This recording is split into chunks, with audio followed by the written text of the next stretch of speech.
નમસ્કાર. હું અનિલ જોશી દૂરદર્શનમાં તમારું અંતઃકરણપૂર્વક સ્વાગત કરું છું. હમણાં જ થોડા વખત પહેલાંની વાત છે. એક વાઇલ્ડ લાઈફનો પ્રોગ્રામ જોતો હતો. બહુ સુંદર દ્રશ્ય હતું. એક સિંહણ અને એનું બચ્ચું ગેલ કરતા હતા, આનંદ કરતા હતા. ત્યાં અચાનક શિકારનો સમય થયો. સિંહણે તરાપ મારી અને એની પાછળ બચ્ચાએ એને ફોલો કર્યું. સિંહણે છલાંગ લગાવી અને શિકારને દબોચી લીધો. બચ્ચાએ તેને ઓબ્ઝર્વ કર્યું. હવે આપણે ભૂતકાળમાં ડૂબકી લગાવીએ. રામાયણ કાળનો સમય. ભગવાન શ્રી રામચંદ્રજી એ તાડકાનો વધ કર્યો. કહેવાનું તાત્પર્ય એટલું જ છે કે શિક્ષણ વર્ષોથી પુરાણ કાળથી અમલમાં આવતું હતું, અલગ અલગ સ્વરૂપે, અલગ અલગ પદ્ધતિથી.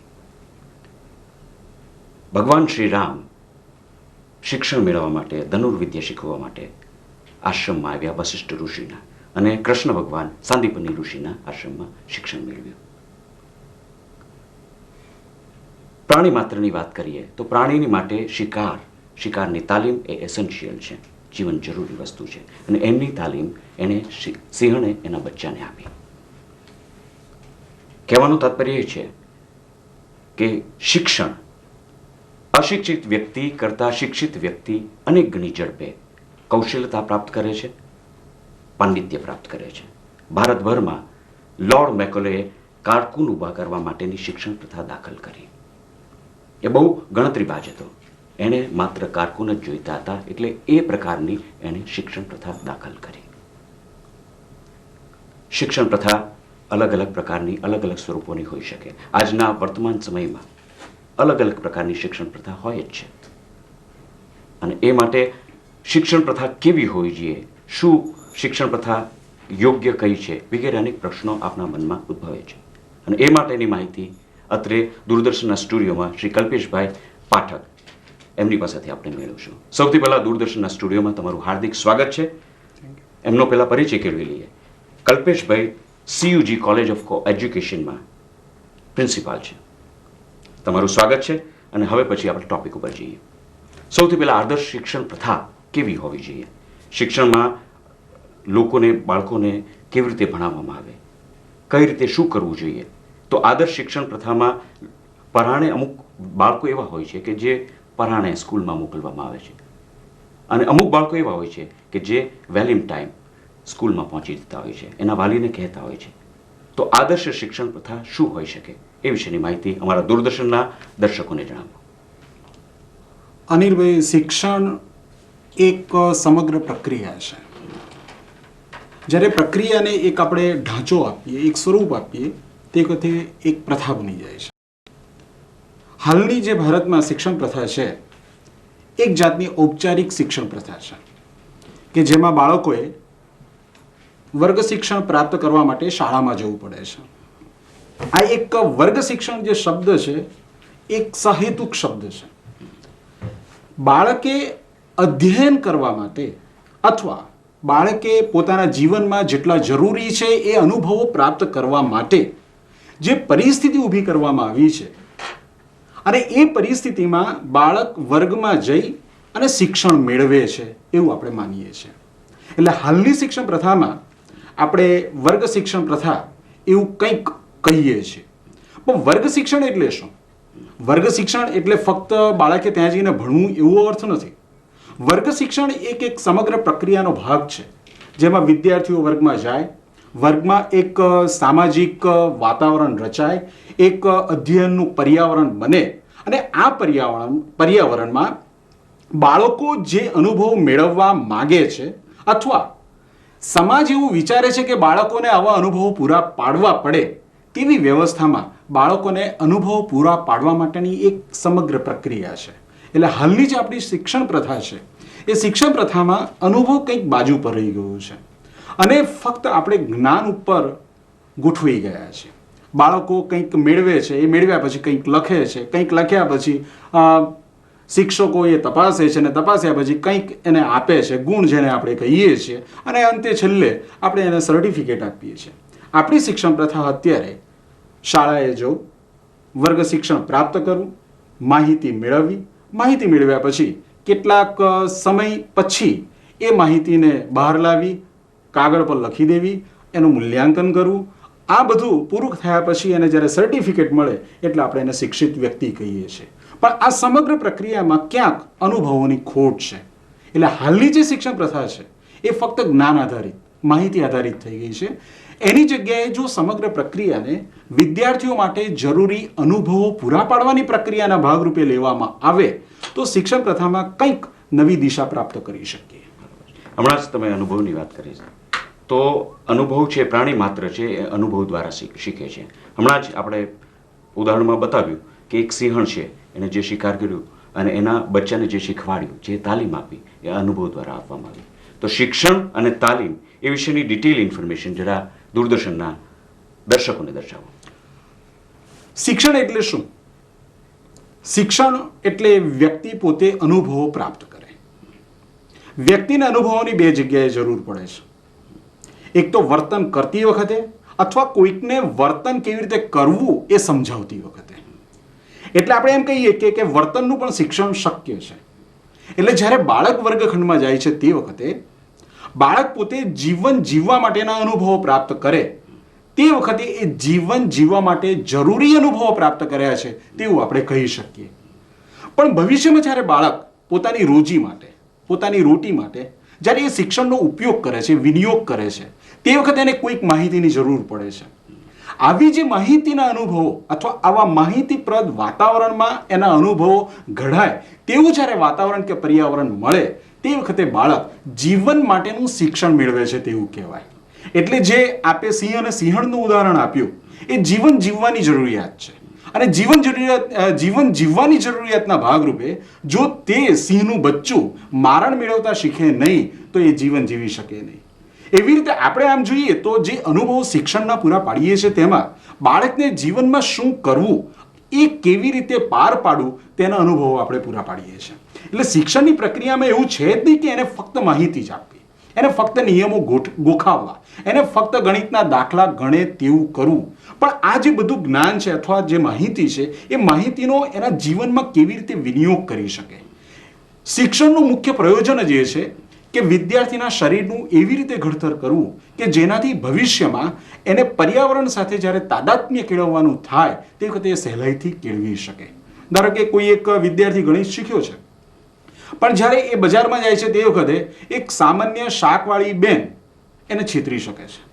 એને ગુણાકાર, ભાગાકાર, સરવાળા, બાદબાકીમાં એવી રીતે ક્યાંક મૂકી દેશે તો એ 5 રૂપિયા વધારે આપીને આવે છે.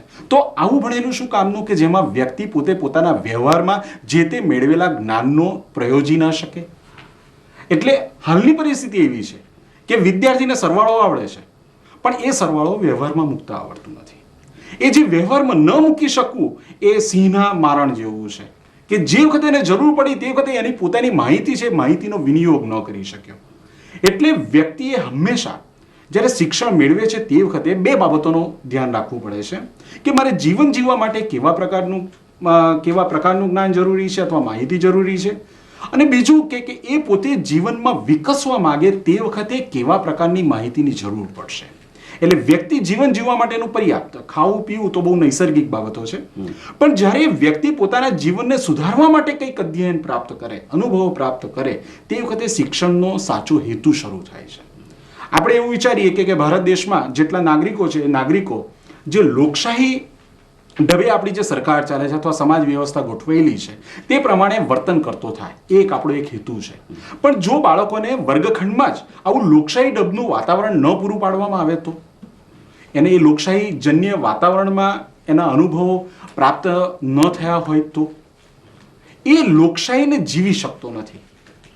આપણે બાળક અધ્યયન કરે છે એનો અર્થ એ છે કે એ જીવન જીવી શકે. એટલે અત્યારે આપણે સમાજમાં જોઈ શકીએ છીએ કે ઓટોક્રેટ્સ, ગુંડાઓ અથવા મવાલીઓની સંખ્યા આપણે ઠેર ઠેર જોઈ શકીએ છીએ. એ ગુંડો કે મવાલી એ વ્યક્તિ ક્યારે બને છે કે જ્યારે એ બીજાના અસ્તિત્વનો સ્વીકાર કરી શકતો નથી. શિક્ષણનો પણ એ હેતુ છે કે જ્યારે બાળક અનુભવો પ્રાપ્ત કરે તે વખતે એ અનુભવો એવી રીતે પ્રાપ્ત કરે કે જેનાથી એ અન્યનો સ્વીકાર કરી શકે. જો એને આવું વાતાવરણ ન મળે અને બાળક પોતે ઓટોક્રેટ બની જાય, પોતે જ તુમારશાહીમાં અટવાઈ જાય તો આપણે કેવી રીતે સમજી શકીએ કે એને લોકશાહી વાતાવરણમાં જે સમાજ સાથે આંતરક્રિયાઓ કરવાની છે તેવા અનુભવો પ્રાપ્ત કરી શકે? આ એક મોટો પડકાર છે. એટલે જીવન જીવવું અને પોતાના જીવનને વિકસાવવું, આ બે રીતનું જો અધ્યયન સંભવ બને તો અને તો જ શિક્ષણની સાચી દિશા જડી શકે. હવે એક બીજી વાત કહું કે પુરાણ કાળથી શિક્ષણ અલગ અલગ રીતે આપવામાં આવતું હતું. મુખોપમુખ, ઋષિમુનિઓ દ્વારા મુખોપમુખ શ્લોક દ્વારા શિષ્યોને કહેવામાં આવતું હતું. શિષ્યો મોટા થઈ પાછા ગુરુની જગ્યાએ આવે અને બીજા લોકોને એ જ્ઞાન આપતા હતા. પછી પ્રિન્ટ મીડિયા આવ્યું. પ્રિન્ટ મીડિયા આવવાથી થોડુંક છપાયેલું મુદ્રિત થયેલી વસ્તુ આવી. એની પછી આજના સમયમાં ઓડિયો વિઝ્યુઅલ્સનો આપણે ઉપયોગ કરીએ છીએ, બધા સાધનો ઉપયોગ કરીએ છીએ એનો.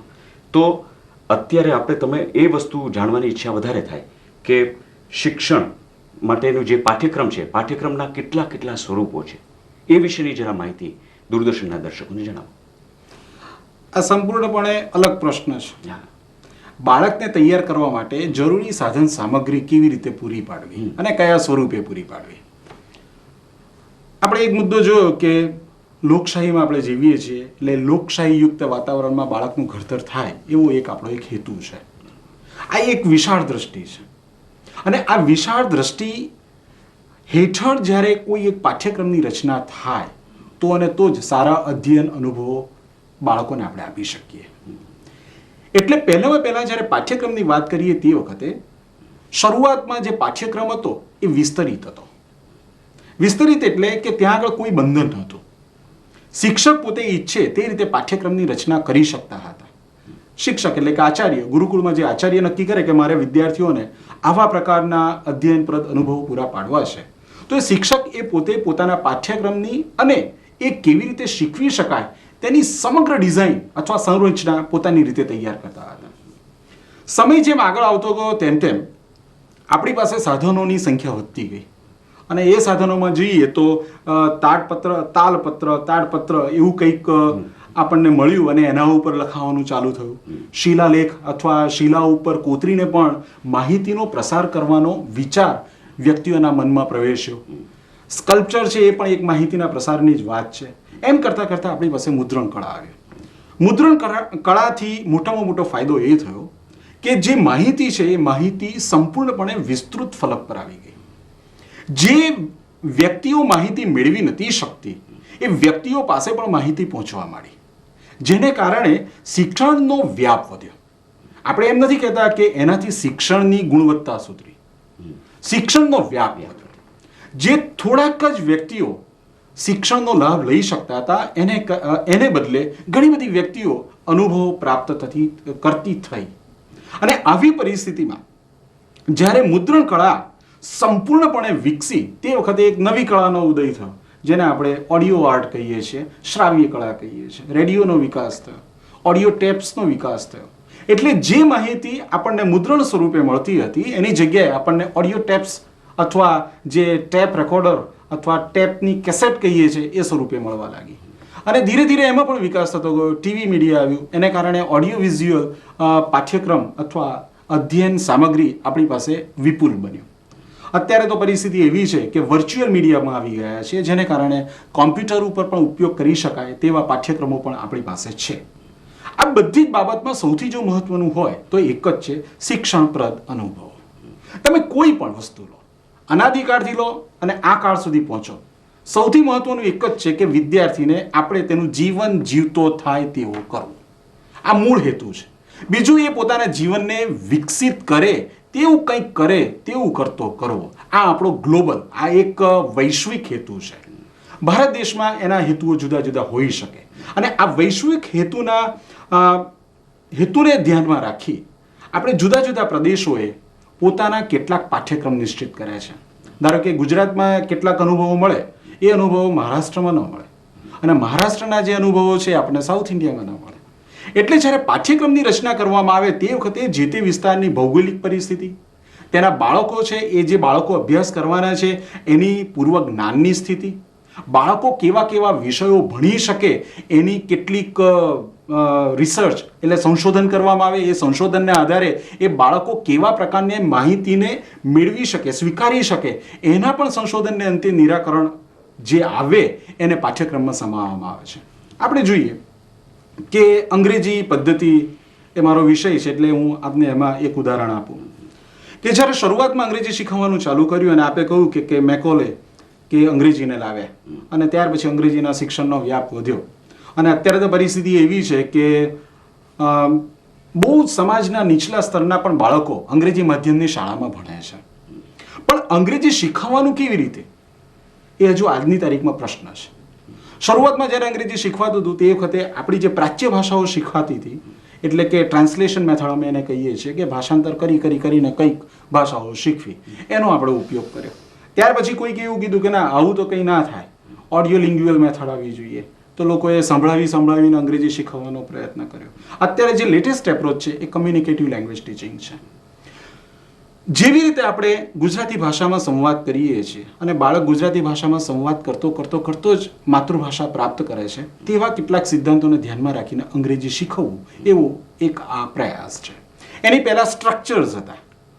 આપણા જે શિક્ષકો છે એ પાઠ્યક્રમમાં સ્ટ્રક્ચરલ મેથડના આધારે જે રચાયેલા પુસ્તકો છે એ રીતે અધ્યાપન કરાવવા ટેવાયેલા છે. એવી જ રીતે અત્યારે જ્યારે CLT આવ્યું એટલે એની એક આખી પદ્ધતિ બદલાય છે. એટલે અભ્યાસક્રમ પછી પાઠ્યક્રમ અને પાઠ્યક્રમમાં કેટલાક નિર્દિષ્ટ હેતુઓ અને એ નિર્દિષ્ટ હેતુઓને ધ્યાનમાં રાખી શિક્ષકે એ તમામ બાબતોને વર્ગ શિક્ષણમાં પ્રયોજવી પડે. એટલે તમે જોઈ શકો છો કે અભ્યાસક્રમથી અભ્યાસક્રમ છે એ વૈશ્વિક દ્રષ્ટિ છે. ત્યાર પછી જે પાઠ્યક્રમ છે એ પાઠ્યક્રમ એ ફોકસ છે. વિદ્યાર્થીઓને ફોકસ કરવામાં આવે, એની પાસેની માહિતીને ફોકસ કરવામાં આવે, એ કેવા પ્રકારના અધ્યયન અનુભવો પ્રાપ્ત કરી શકે તે નિર્દેશિત હોય છે, સંશોધન દ્વારા સૂચિત હોય છે, એને ધ્યાનમાં રાખીને આખો પાઠ્યક્રમ વિકસાવવામાં આવે. અને એ પાઠ્યક્રમને એક્ઝિક્યુટ કોણ કરે છે? તો શિક્ષક કરે છે. અને એ શિક્ષક એ જે પાઠ્યક્રમમાં જેટલું નિર્દિષ્ટ છે એ વિદ્યાર્થી સુધી પહોંચે તેવું કંઈક કરવાનો પ્રયત્ન કરે, તે વખતે આપણે હેતુ સાથે કામ કરવાનું શરૂ કરીએ છીએ. એટલે ફક્ત પુસ્તક જ હાથમાં લેવું અને પુસ્તકમાં જે લખ્યું છે એ વિદ્યાર્થીઓ સુધી પહોંચાડવું એ ક્યારેય એનો હેતુ નથી. એ જે પુસ્તકમાં છે એ પુસ્તકમાંનું વિદ્યાર્થી સુધી પહોંચે. વિદ્યાર્થી એના વિશે એમ કે ના હું અંગ્રેજી વિશે જાણું છું. એક નાનું સરખું ઉદાહરણ લઈએ કે કોઈ પણ વિદ્યાર્થીને પૂછીએ કે એમિઝાર પછી શું આવે, તો કે ક્રિયાપદ આવે અને ક્રિયાપદની પાછળ ING આવે. પછી એને એમ કહીએ કે ભાઈ આવા 10 વાક્ય બોલ. અઘરું બને છે. કેમ? આપણા વિદ્યાર્થીઓ બોલી શકતા નથી. એનું કારણ કે હેતુ શું છે કે સંવાદ દ્વારા વ્યક્તિ એકાત્મ સાધે અને એકાત્મ સાધ્યા પછી જે તે વિષયને એ સંપૂર્ણપણે સમજી અને પોતાના વર્તનમાં સામેલ કરી શકે. અને જ્યારે ન થાય તો શિક્ષણ કેટલે અંશે થયું છે એ કહેવું ઘણું મુશ્કેલ છે. હવે હમણાં જ વાત થઈ, તમે એમ કીધું ઓડિયો ટેપ્સનો આપણે યુઝ કરીએ છીએ. ઓડિયો ટેપ્સ છે એ અગેન આપણને ભૂતકાળની યાદ અપાવે છે. ઋષિમુનિઓ જે બોલીને સમજાવતા હતા એની યાદ અપાવે છે. ટૂંકમાં પાઠ્યક્રમ જે છે અને એના સ્વરૂપના સંદર્ભમાં એની ડિઝાઇન્સ, એની સંરચના એ એક મહત્વનું પાસું છે. એની વિશે જરા પ્રકાશ ફેંકશો તમે. આ ખૂબ જરૂરી પ્રશ્ન છે. એનું કારણ છે કે ઓડિયો ટેપ્સ હોય પણ ઓડિયો ટેપ્સનો વર્ગ શિક્ષણમાં કેવી રીતે વિનિયોગ કરવો એ ખૂબ અઘરું કામ છે. ઓડિયો વિડિયો ટેપ્સ હોય એને વર્ગ શિક્ષણમાં કેવી રીતે લઈ જવી એ પણ શિક્ષક માટે કપરું કાર્ય છે.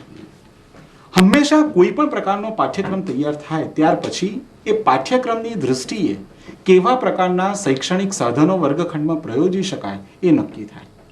ધારો કે મારે ભાષાનું શિક્ષણ કરવું છે અને એમાં મારે વિદ્યાર્થીઓ સારામાં સારું ઉચ્ચારણ કરે તેવું કંઈક કરવું હોય તો મારે ઓડિયો ટેપ્સનો સહારો લેવો પડે. દરેક શિક્ષક દરેક શબ્દો એક સરખી રીતે, એક સરખી ઝડપે અને એક સરખા ઉચ્ચારણથી બોલી શકે તેવું કહેવું ખૂબ મુશ્કેલ છે. અને એને કારણે શું થાય કે વિદ્યાર્થીઓને જુદા જુદા અનુભવો મળે. એક જ દિવસમાં 6 થી 7 શિક્ષકો આવે, દરેકની ભાષા જુદી હોય, ત્યાર પછી વિદ્યાર્થીઓમાં સારામાં સારી ભાષાનું ઘડતર થાય એ કહેવું પણ મુશ્કેલ છે. આ સમયે આપણને આ પ્રકારના સાધનો ખૂબ મદદરૂપ બને છે. એના માટેની સિસ્ટમ છે, એની સંરચના છે કે જે ઉચ્ચારણ શુદ્ધ કરવા માટેની ઓડિયો ટેપ્સ તૈયાર કરવામાં આવે અને એને પાઠ્યક્રમમાં એવી રીતે વણવામાં આવે કે જેનાથી વિદ્યાર્થીઓ લેંગ્વેજ લેબોરેટરી અને ભાષા પ્રયોગશાળા કહેવાય. એ ભાષા પ્રયોગશાળામાં પોતાના કાનમાં સીધા હેડફોન્સ દ્વારા એ ઉચ્ચારણો પ્રાપ્ત કરે અને એ રિસીવ કર્યા પછી મુખથી બોલવાનો પ્રયત્ન કરે. એટલે આ ઓડિયો ટેપ્સનો વિનિયોગ થયો.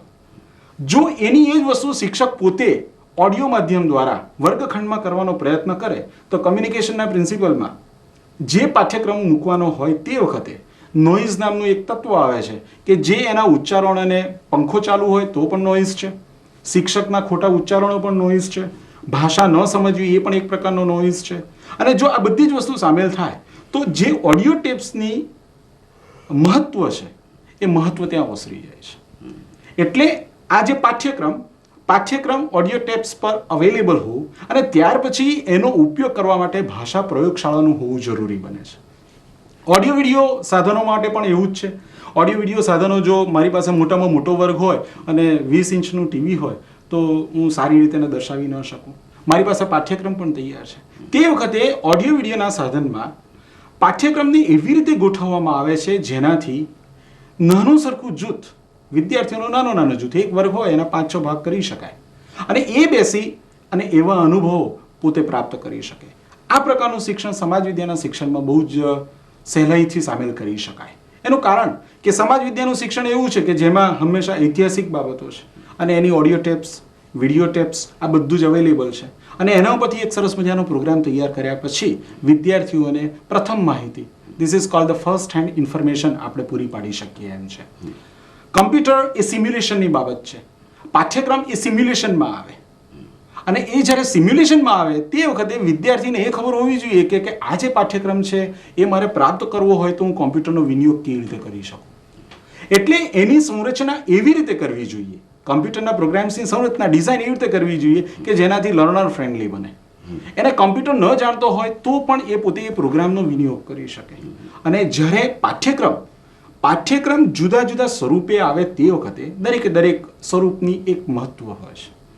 ધારો કે શબ્દો છે, એ શબ્દો જો કોઈ વિદ્યાર્થી સાંભળે તો એનું જે રિટેન્શન, એનું જે ધારણ શક્તિ છે એ લગભગ 7 થી 8% જેવી છે.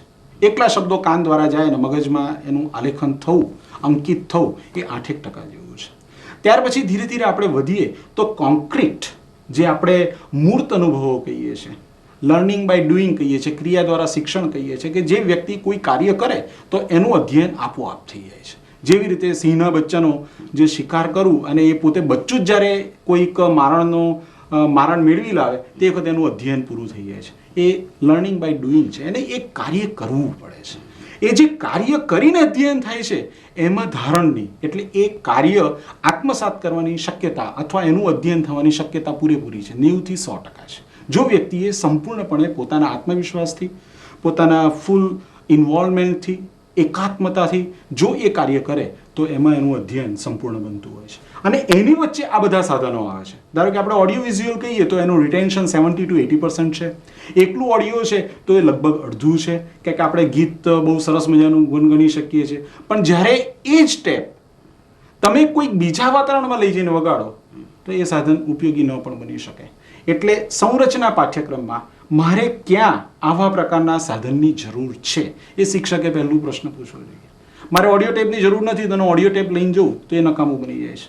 ઓડિયો વિડીયો ટેપની જરૂર નથી અને ઓડિયો વિડીયો ટેપ લઈને જવું તો નકામું બની જાય છે. એટલે પાઠ્યક્રમના કયા તબક્કે મારે કેવા પ્રકારના સાધનોનો ઉપયોગ કરવો અને આ સાધનોનો ઉપયોગ વર્ગ સમક્ષ કેવી રીતે કરવો, ક્યારે કરવો, કેટલા સમય માટે કરવો, આ બધું જ પાઠ્યક્રમની આનુષંગિક બાબતો છે.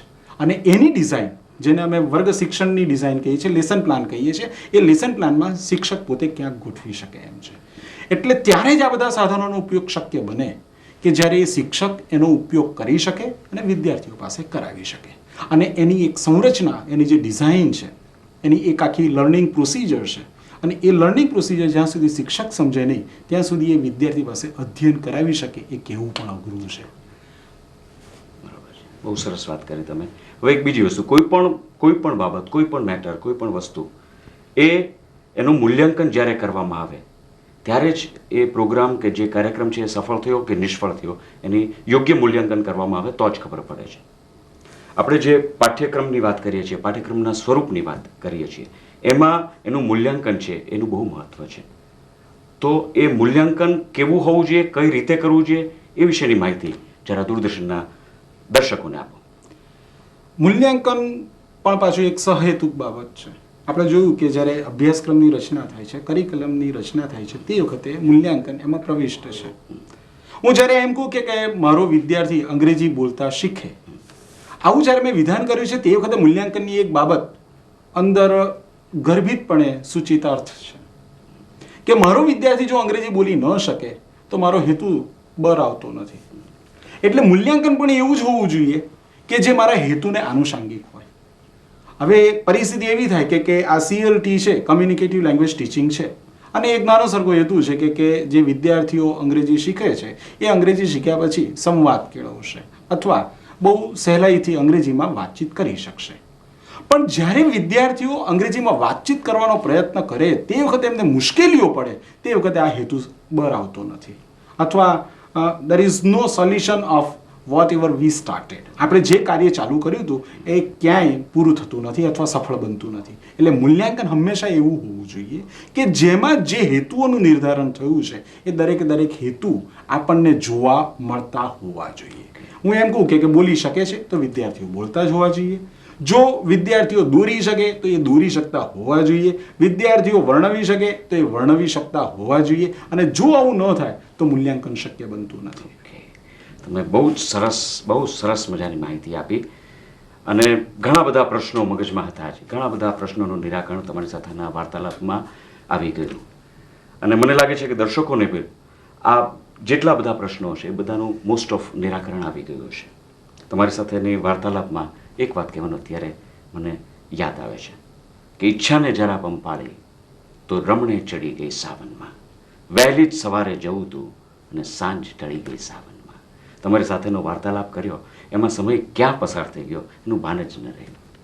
તેમ છતાં સમયની પાબંદી છે, સમય અત્યારે વિરામનું કહી રહ્યો છે, એટલે આપણે અહીં અટકવું પડશે. ફરી કોઈ વાર આવા જ પ્રોગ્રામમાં આ બાબતમાં ડિટેલમાં વાતો કરીશું. ત્યાં સુધી અલવિદા, નમસ્કાર.